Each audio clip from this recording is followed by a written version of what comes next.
భవన్ కూడా నిర్మాణం చేయాలని చెప్పి ఒక నిర్ణయం తీసుకోవడం జరిగింది. బహిరంగ సభలో ఇప్పుడు ఏ ఎజెండా ఉండబోతుంది పెద్ద ఎత్తున? ప్రధానంగా నేను ప్రతిపాదన చేసిన వాళ్ళు కానీ మున్నూరు కాపు సమాజం సంబంధించిన పెద్దలందరూ కూడా ఏంటంటే 42% ఈ రోజు.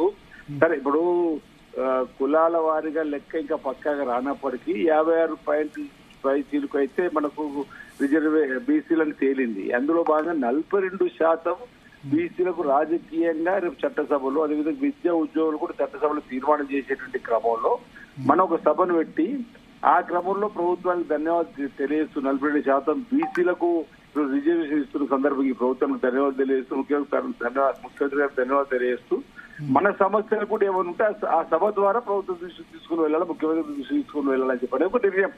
దానికోసం మీరు కూర్చున్నటువంటి కార్యక్రమం అనేది. కానీ ప్రభుత్వానికి ధన్యవాదాల బదులు ఓవరాల్ గా మన సత్తా చాటుదాం, అట్లా పెడదామని వేరే పార్టీ నేతలు సజెస్ట్ చేసినట్టు చెప్తున్నారు. ఇప్పుడు మనం కూర్చున్న నాలుగు రకాలుగా సలహాలు ఇస్తారు. అది కూడా మనమేందో కూడా తెలవాల్సిన అవసరం ఉంది. మనం ఈ రోజు అనధికారిక లెక్కలలో బలహీనపడ్డాం అనేటువంటి భావన కల్పిస్తారు. కాబట్టి మనందరూ కూడా ఏకమై మనం ఏందో చూయించుకోవాలని చెప్పినటువంటి సూచన సలహాలు కూడా వచ్చినాయి. దాన్ని కాదనడం లేదు. కాకపోతే ఇవాళ సమావేశం అవడానికి గల కారణం ఇదే చెప్పే ప్రయత్నం చేస్తున్నా. మళ్ళీ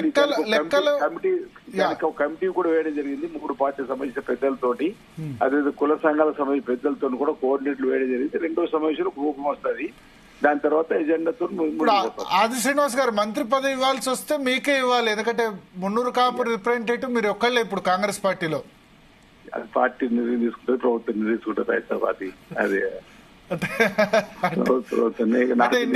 చెప్పాలి. నేను అందుకని నన్ను కూర్చున్నట్టు నన్ను ప్రశ్న లేదంటే నేను మున్నూరు కాపు రిప్రజెంటేటివ్ మీరు ఒక్కళ్ళే కాబట్టి ఇప్పుడు సరే విప్ అయితే ఇచ్చారు, కానీ మంత్రివర్గంలో అయితే లేదు, రిప్రజెంటేషన్ లేదు. ఇది ఉమ్మడి ఆంధ్రప్రదేశ్ చరిత్ర కూడా ఇటువంటి సందర్భం లేదు.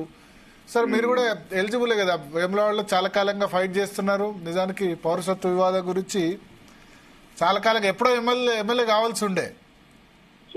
ముఖ్యమంత్రి గారి ఆలోచన, పార్టీ ఆలోచన ఎలా ఉంటే అలా జరుగుతుంది. కమ్యూనిటీ సమాజం, మున్నూరు కాపు సమాజం మాత్రం అడిగినమాట వాస్తవం. ఆ విషయాన్ని పెద్దల ద్వారా గౌరవ ముఖ్యమంత్రి గారికి పార్టీకి చెప్పాలని చెప్పి ఒక తీర్మానం చేశారు. బహుశా తీర్మానం కూడా పంపిస్తారేమో. ఓకే, సో ఇప్పుడు తీర్మానం మళ్ళీ